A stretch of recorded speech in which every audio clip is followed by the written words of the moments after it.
what you are doing is creating a debate. It is a debate. Automatically, when you make a statement, it's not negotiating, it's a debate. It's hot in here. Someone's thinking, I'm cold. Debate.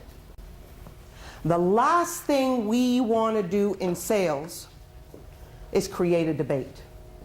Because if it becomes the seller's view versus you, the real estate agent's view, they're going to win most time.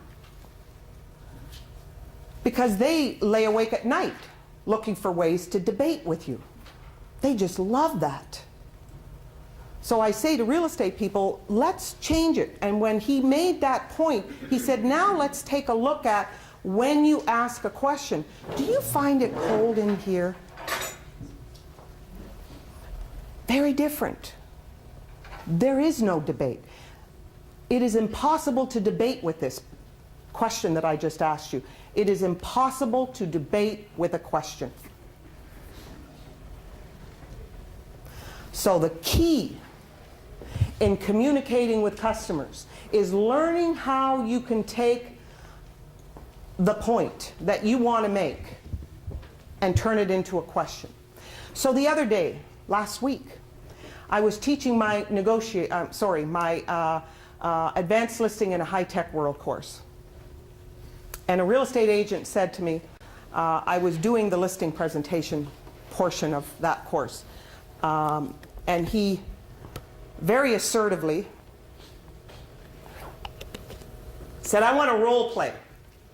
I said, good. And I'm going to be the seller. Okay. Okay. Don't beat me up too hard. And he said, what do you do when they say, I want to sell it privately? I said, oh. I said, do you get that question asked a lot? A lot. They say that to me. And he said, what do you do with that? And I said, well, I'll tell you what I would do with that. And I use this question because I want you to see what I mean by questioning. I said, here's what I would do with that.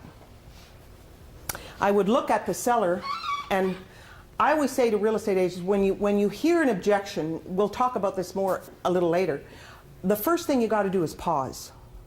Just pause. So when he says, I've been thinking about doing this myself. I think I'm going to sell it privately.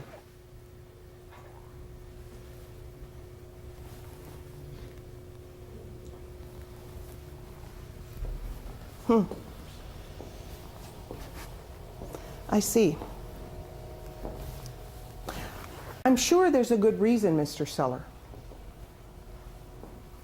why you've decided that you might want to do this on your own and not put it in the hands of a hard-working real estate expert like myself. Do you mind if I ask you, why have you decided that you may want to do this on your own? Now that's the first thing I said to him that I would have done with this person who said, I can do it myself. Now I could have used the approach that 95 to 98% of all people who list their home on their own end up listing it with a real estate agent. You have a less than 3% chance of ever selling it yourself. The market is so tough right now. You know, I could have gone on to one statement after another statement after another statement. And I want to make sure you clearly see, that you feel what that is potentially creating. Every time you try to negotiate with someone, you must train yourself. And that is the hardest part to being successful in real estate, is learning how to convert the way you communicate. Learning how to change the style in which you communicate. Because it is not the same thing as me sitting across the table from my family, from a friend, and having a conversation. It's not exactly the same thing. So the hard part in our industry is learning to question. So the bare facts and making them sound more exciting. The emotion side, the getting people enthused as you're negotiating is very, very, very important. When we look at negotiating, we know that as I said, it's learning to communicate effectively. It's also learning to motivate people.